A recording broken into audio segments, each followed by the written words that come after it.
What's up, everybody? Welcome to Redline Outdoors. Thank y'all for tuning in today. Today's video is going to be on how to kill a whitetail deer in early season.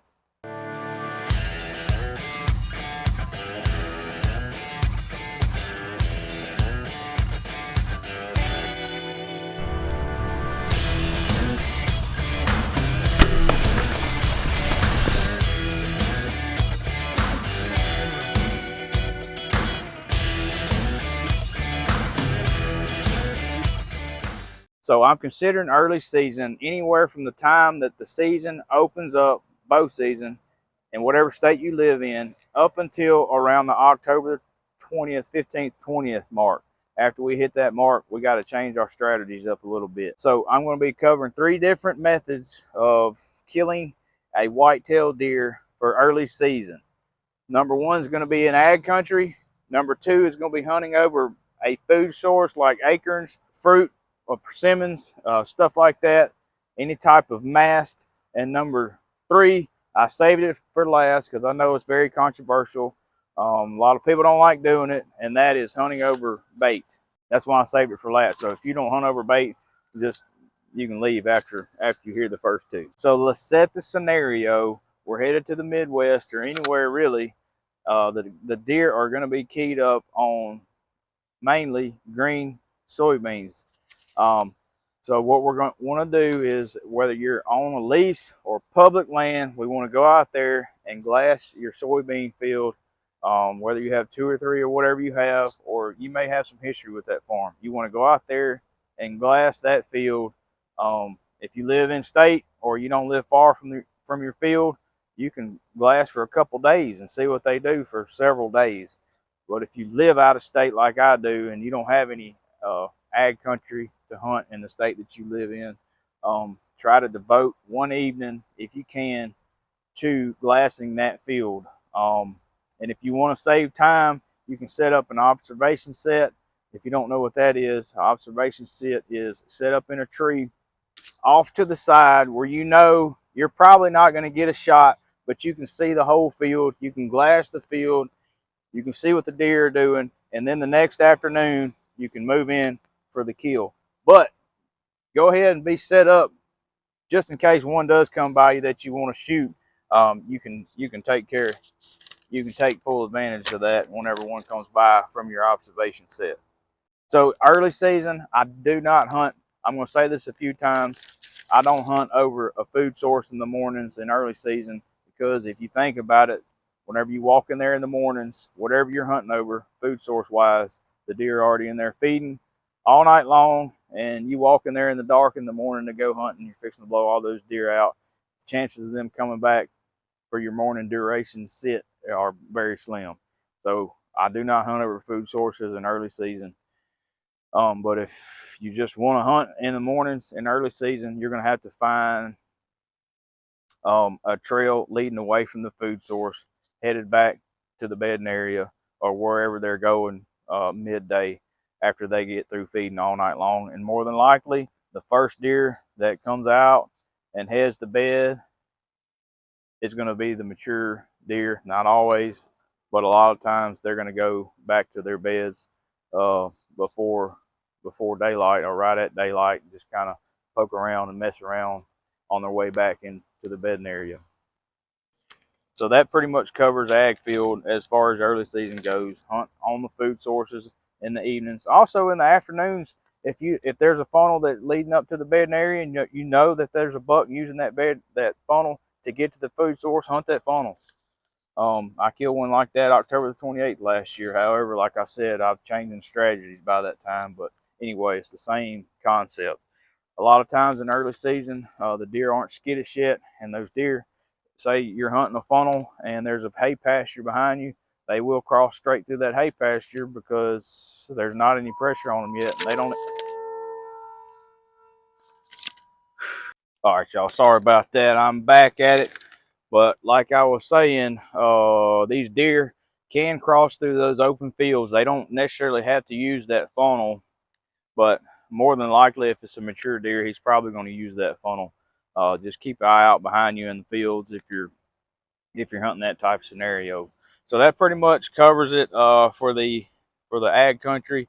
Do your glassing, watch the field, see where they're coming out, then set up for a kill. If you don't have a whole lot of time or you haven't glassed, set up an observation sit, and then once you see a bachelor group of bucks or deer you want to move in on, it might even be a doe, I don't know, then move in for the kill, because they're probably going to do the same thing again, um, just about every afternoon, because they're on somewhat of a pattern early season.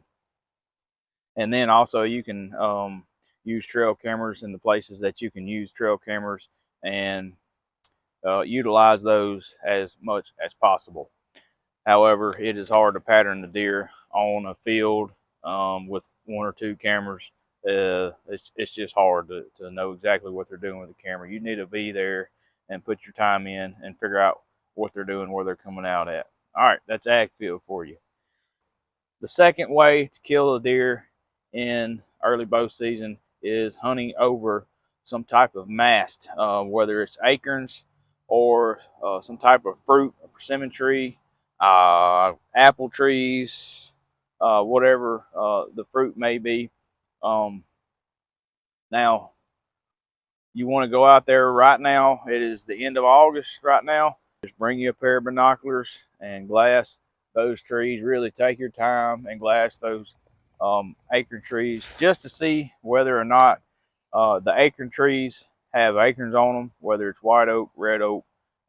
Most of y'all probably know that deer prefer white oaks over any other acorns there are out there. Um, so if you can find a white oak, but also on top of that, that particular acorn tree needs to have a couple things going for it to be a good acorn tree. It needs to be, number one, it needs to be isolated. Say you're hunting in a river bottom that's full of just say pin oaks, and they're all dropping. You know, you don't know really which tree they're going to be going to, so it's better that that particular tree that you're hunting, especially if it's a white oak or a red oak, that acorn tree is isolated. Say you're hunting in the south and you're hunting a big pine plantation, pine thicket, and for whatever reason they left. This is just a broad example, and they left one white oak acorn tree in the middle of that pine plantation. Well, guess what? That's probably, if it has acorns, that's probably going to be a killer spot, because that's the only, there's a squirrel. That's the only acorns that's going to be in that area. All right, number two, the other thing that it needs to have is security cover leading up to that acorn tree and all around it. Um, that way, when a buck does come out to eat at that acorn tree, he feels secure enough to come out there in the daylight. Now, early season, if it's open woods and the deer are hitting that acorn tree and you see deer sign under that tree, yeah, you can probably go ahead and hunt it and see what's there, or put up a camera and see what's using that acorn tree. Well, the things we're looking for is deer once season is open and the acorns are falling. We're looking for tracks. We're looking for poop on the ground.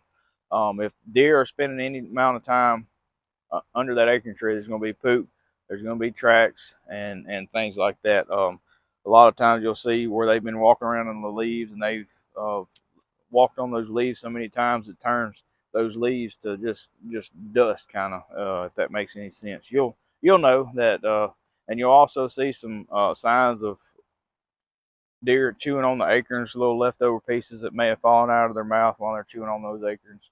And I have cleaned deer and opened up their gut, their stomach, and there'll be full whole acorns in there that they didn't even chew on. They just completely swallowed them like an aspirin or something. Another popular thing to hunt over here in the South is persimmon trees. If you can find a good persimmon tree that has lots of fruit on it, again, that's a very short time that those persimmons will be falling during the season. If you can find a hot persimmon tree, one thing about persimmons is they normally put off persimmons every year. So if you can find a persimmon tree that's hot, it'll probably be hot again the next year. The deer should be using it again. So also, you need security cover around that persimmon tree, and it also needs to be isolated. And again, you want to hunt these trees in the evenings, or get in your stand midday and hunt till dark if you can. because once again, if you go in there in the daylight, in the dark, you're going to run those deer off. Chances of them coming back for your morning sit are once again very slim. And once you run them off once, you already told the deer, hey, I'm in here hunting. There's humans coming to this tree. And if they come there again in the daylight, they're going to be pretty cautious. So either one of these methods, there's no guarantee of, without you knowing exactly what's using it, there may not even be a buck using those food sources that you want to shoot. I don't know. Your goal may be just to kill a doe. Whatever the goal is, you got to figure that out for yourself, whether it's a 120 inch or 160 inch or a specific buck you're trying to find. If it's a specific deer, things get a little bit tougher because that's almost like finding a needle in a haystack. You got to put a lot of things together. But if you have that opportunity to follow a deer up until early season, you have a good chance of killing him in early season now before they get any pressure on him, or the rut starts and then he goes who knows where. Now is the time to kill a big buck on a pattern. Like I say, you'll have to know who the deer is, where it's at, if you have a specific one or two deer that you're trying to locate, figure out what he's doing exactly, and go in there for the kill. All right, so the last thing I want to talk about is very controversial. I don't care if you hunt over bait. If you do or don't, whatever. I've killed deer over bait. I don't always hunt over bait, but I do have some pointers to kill a mature deer over bait that a lot of people just don't think about.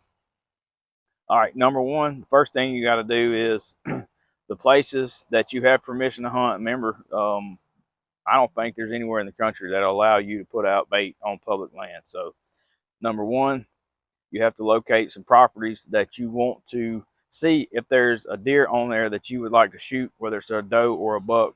Most of us are looking for a decent buck early season, or you just want to break the ice. I don't know. So put these on these pieces of property. Go ahead and put out some bait, whether it's corn or rice bran or your mineral licks early season, which we've already gone past that season by now. If you don't have your mineral licks out by now, it's pretty much too late. Not saying they won't use them now. There's always an exception to the rule, but for the most part, minerals are done.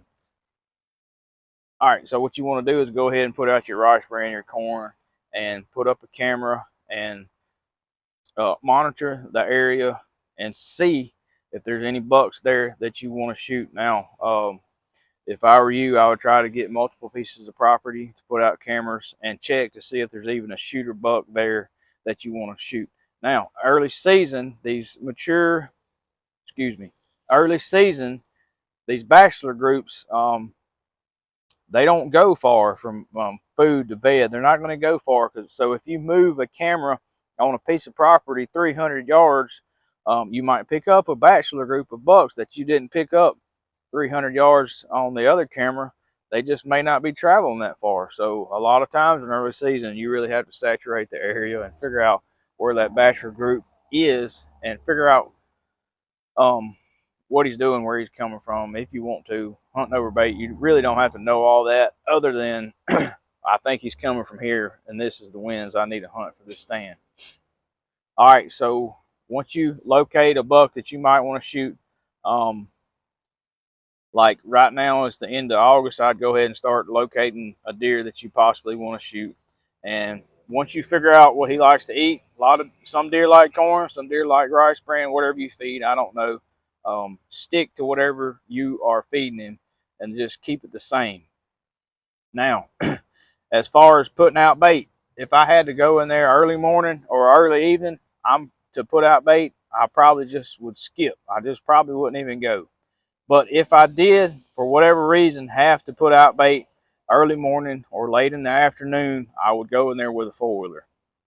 The reason is because or a truck. I would rather my four-wheeler or truck run that deer off. If it's a deer that I want to shoot, I would rather that run him off than me personally as a hunter, if that makes any sense, because it's a vehicle pushing him off and not an actual person. Okay, it's the same scenario as if you were hunting in the ag field and you had deer all around you, and you called your buddy and said, "Hey man, I'm hunting in the stand. I need you to come pick me up. I need you to run these deer off with your tractor or your truck or whatever." It is that piece of equipment that's running the deer off, and not you as a hunter. All right, so if I had the option of feeding midday, me personally, I'm going to walk in there. I don't care if I got to carry it 500 yards.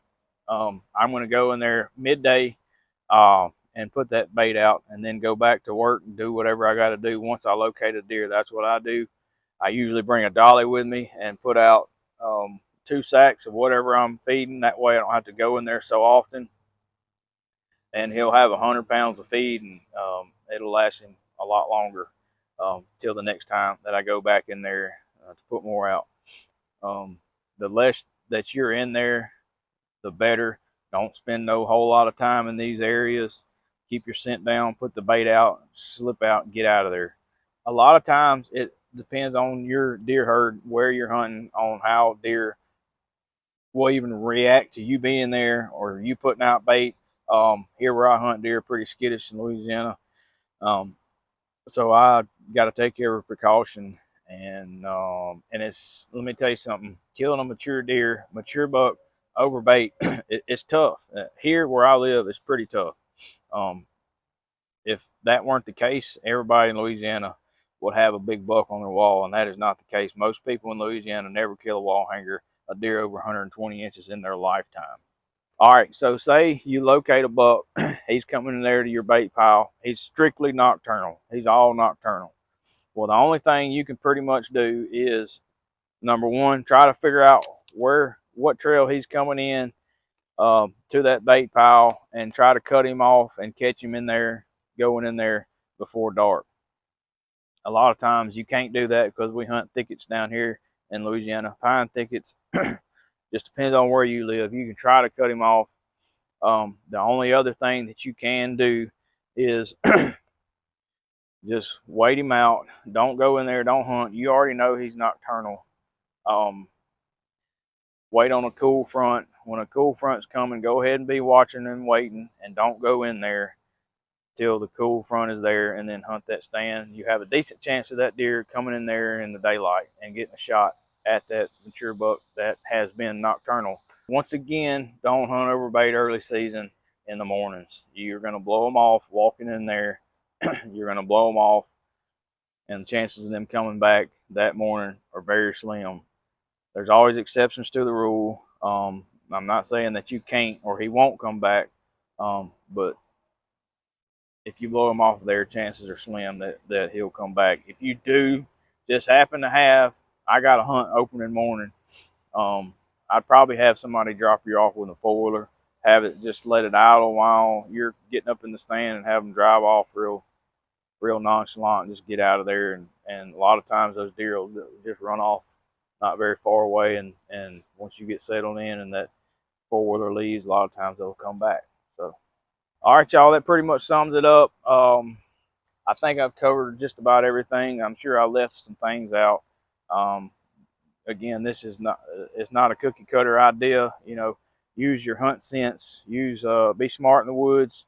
Be smart about it, and take your time. Do the things that you know you should do as a hunter to kill a mature deer or a doe, whatever you're looking for. So that's ag, mast, trees, hunting over bait.